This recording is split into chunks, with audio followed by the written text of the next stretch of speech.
Hi all! இன்னைக்கு ஒரு டே vlog தான் பார்க்க போறோம். நான் இன்னைக்கு போட்டிருக்க ட்ரெஸ் நான் Amazonல வாங்குனது. அதுக்கூட இந்த ட்ரெஸ்ஸும் நான் எடுத்திருந்தேன். இதுக்கு வந்துட்டு பேண்ட் வந்துட்டு நல்லா கிளாத்தாவே இல்ல. ஸோ நான் இந்த கலர்ல லெகின் எடுத்துக்கலான்னு, அதனால அன்னைக்கு இந்த ட்ரெஸ் போடல. இந்த ஒயிட் தான் எடுத்தேன். இந்த ஒயிட்லேயும் என்ன ப்ராப்ளம்னா, ஆ நான் ட்ரெஸ் வந்து நல்லாயிருக்கு. பட் ஆனா நல்லா ஃபேட்டா தெரிஞ்சது அந்த ட்ரெஸ்ல. ஒரு மாரி கிளாத்தே நல்லா புஃப்ஃபுன்னு இருந்தது. அண்ட் பேண்ட் வந்துட்டு நான் என்கிட்ட இருக்க பேண்ட்டே எடுத்துக்கிட்டேன். எதனாலனா, இந்த பேண்ட் பார்த்தீங்கன்னா, அப்படியே ரொம்ப டிரான்ஸ்பரண்ட்டா தெரிஞ்சது. ஸோ நல்ல குவாலிட்டியா இல்ல. அண்ட் தென் ஷால் வந்து இதுக்கும் அதுக்கும் சம்மந்தமே இல்லாத மாரி இருந்தது. சம்திங் ஐ ஃபீல் ஒரு 10க்கு ஒரு 5 குடுக்கலாம் அவ்வளோதான். பட் டாப் எனக்கு ரொம்ப பிடிச்சிருந்தது. ஸோ அதனால நான் அது போட்டுக்கிட்டேன். அண்ட் ஆஸ் யூசுவல் லுக்கா ரெடி ஆச்சு. எனக்கு இந்த ட்ரெஸ்ல வந்து நல்லா கேரளத்து பெண்ணு மாரி ஃபீல் பண்ணேன். அண்ட் இதுக்கு வந்துட்டு நான் ஒரு ஜிமிக்கி வந்து நான் போட்டேன். இந்த ஜிமிக்கி எனக்கு எல்லா ட்ரெஸ்க்குமே ரொம்ப பிடிச்ச ஒரு ஜிமிக்கி. அண்ட் இதே மாரி ஜிமிக்கி நானும் தேடி பார்த்தேன், கிடைக்கவே இல்ல. அண்ட் நான் வாட்ச் கலெக்ஷன் பண்ணணும்னு யோசிச்சேன். இந்த மந்த்தில் நான் என் அமௌண்ட் சேர்த்து வச்சு இந்த வாட்ச் நான் வாங்கியிருக்கேன். இது வந்துட்டு ஃபாஸ்ட் ட்ராக்ல நான் வாங்கினேன். அண்ட் அதே மாரி இன்னொரு வாட்ச் நான் ஒன்று வாங்கியிருந்தேன்.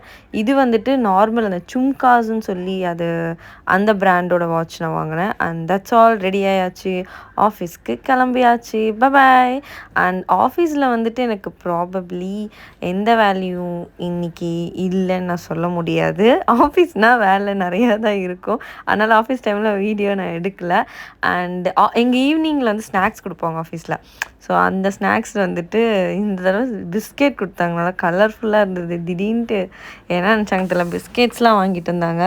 அண்ட் இதெல்லாம் தான் நான் எடுத்துக்கிட்டேன். அண்ட் எவ்ரி வீக்லி ஒன்ஸ் வந்து ஒரு டைம் வந்து நான் விநாயகர் கோயிலுக்கு போவேன். ஆஃபீஸ் பக்கத்தில் இருக்க கோவில். இதுதான் அந்த கோவில்.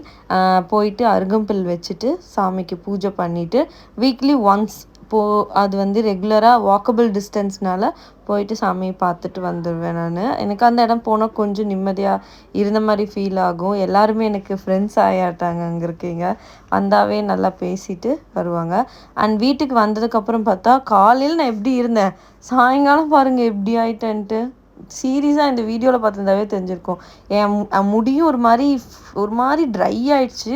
அப்புறம் தான் சரி ஓகே, இந்த ஒரு பேக் வந்து நான் இதில் பார்த்தேன், நெட்டில் பார்த்தேன். ஸோ அது மாதிரி பண்ணணும்னு முடிவு பண்ணிவிட்டு இது ஃப்ளெக்ஸ் சீட்ஸ் இருக்குல்ல, அதுக்கப்புறம் வெந்தயம் தண்ணி கொஞ்சம் எடுத்துக்கிட்டேன். அதில் வந்து வெந்தயமும் அந்த ஃப்ளெக்ஸ் சீட்ஸும் போட்டுட்டு அதுக்கப்புறம் அம்மா கொடுத்த காய வச்ச ஐபிஸ்கஸ் பூ. அண்ட் இது வந்துட்டு வெறும் கருவேப்பிலை பொடி. வெறும் கருவேப்பிலையை வந்து காய வச்சு அரைச்ச பொடி. இது நல்லா சூடு பண்ணிட்டேன். சூடு பண்ணதுக்கப்புறம் இந்த கன்சிஸ்டன்சியில் வந்துடும். இது பார்த்திங்கன்னா ஒரு மாதிரி ஜெல்லி மாதிரி இதாக வந்துடும். இது நல்லா அரைச்சிட்டு இது வந்து ஹேர் பேக் மாதிரி நான் போட்டுக்கிட்டேன். நல்லா வேரில் இறங்குற மாதிரி. எனக்கு ரீசன்ட் டேஸில் ரொம்ப ஹேர் ஃபால்ஸ் ஆகுது. அதுக்கு நான் என்ன பண்ணுறதுன்னு எனக்கு தெரியல. உங்களுக்கு ஏதாவது ஐடியா இருந்தால் தயவுசெய்து கமெண்ட்ஸில் சொல்லுங்கள். பிகாஸ் எனக்கு தெரியல. அப்புறம் இதை வந்து ஒரு 10 to 15 மினிட்ஸ் ஊற வச்சுட்டு தலைக்கு குளிச்சுக்கோங்க. அப்புறம் எனக்கு புதுசாக வந்த ஆர்டர் இது. என் கையை வச்சு என்னால் பறிக்க முடியலன்னு காலை கொஞ்சம் யூஸ் பண்ணி பறித்தேன். அது பார்த்திங்கன்னா இது நியூவாக வாங்கினேன். இது வந்துட்டு மிந்த்ராவில் தான் வாங்கினேன். மிந்த்ராவில் இப்போ ஆஃபர் போகிறதுனால புதுசான ட்ரெஸ்ஸஸ் எல்லாமே ஒரு சுடிதார் செட் எடுத்தேன். இது ரொம்ப but looking nice. Simple and குட்டாக இருக்குது. நைட்டுக்கு வந்து நான் தோசை சுட்டுக்கிட்டேன். எனக்கு வந்து அம்மா கொடுத்த மாவு கொடுத்தாங்க. ஏன்னா ஊர்லேருந்து வந்ததுனால அம்மா மாவு, மீன் எல்லாமே கொடுத்து விட்டாங்க. அது எல்லாத்தையும் வச்சு நான் சமைச்சிக்கிட்டேன். கூடவே வந்துட்டு அந்த சன்னா மசாலா மாதிரி ஒன்று கொடுத்தாங்க. அதில் வந்து பொட்டேட்டோ போட்டு நான் ஃப்ரை பண்ணிக்கிட்டேன். This is my dinner. And வந்துட்டு நெட்ஃப்ளிக்ஸ் பார்த்துக்கிட்டே வந்துட்டு டின்னர் முடிச்சிட்டேன். இன்றைக்கி டேவும் எனக்கு சூப்பராக முடிஞ்சுது. ஸோ நெக்ஸ்ட் vlogல பார்க்கலாம். பாய்.